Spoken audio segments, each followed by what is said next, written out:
Deadly riots over the government's plan to avoid defaulting on its loans. Is that the unemployment keeps rising, and it has to keep rising just because you have an excess supply of goods, which is this is all borrowed money that our and that kids debt is owned by banks in other countries. Still over $1 trillion. M-O-N-E right here at home. In the form of a convenient personal loan. Filter cigarette that delivers the taste, and 45 malt liquor. Are you hot? planning to bomb Iran. Leader, terror attacks in Iraq. And there's army strong.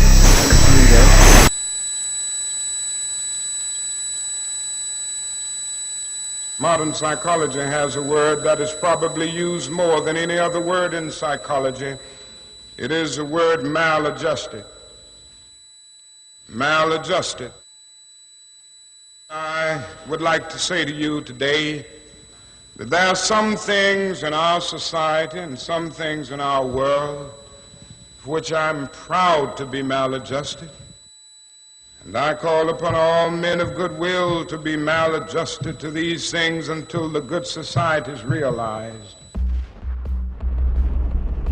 You know, economists are in fact not economists at all. They're propagandists of money value.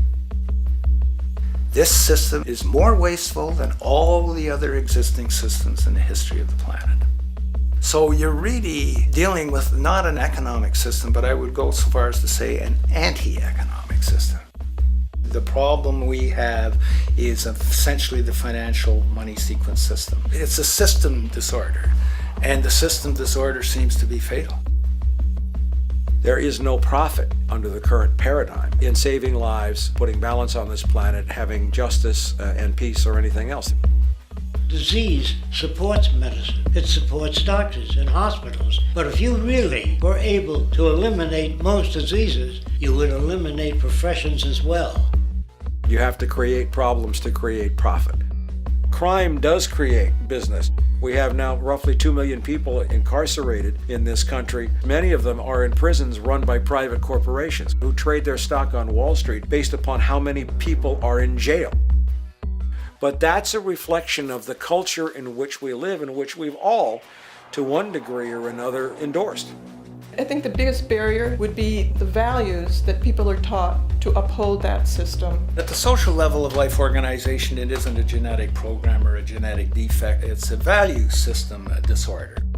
What you have to understand is that the intellectual culture of a society actually reflects the power interests in that society, the dominant perspective. In the past, throughout almost all of human history, the main threat to human survival was nature. Today it is culture. Not only does structural violence kill more people than all the behavioral violence put together, structural violence is also the main cause of behavioral violence. Some colleagues at Harvard studying this suggested that inequality acted as a social pollutant because it affects almost everyone in society. The immune system cannot recognize the invasive cancer, and it takes over the whole body until the body collapses. And we're in that spasming, collapsing form now. So the system has to be corrected, not print more money and give it to banks. That doesn't deal with the problem.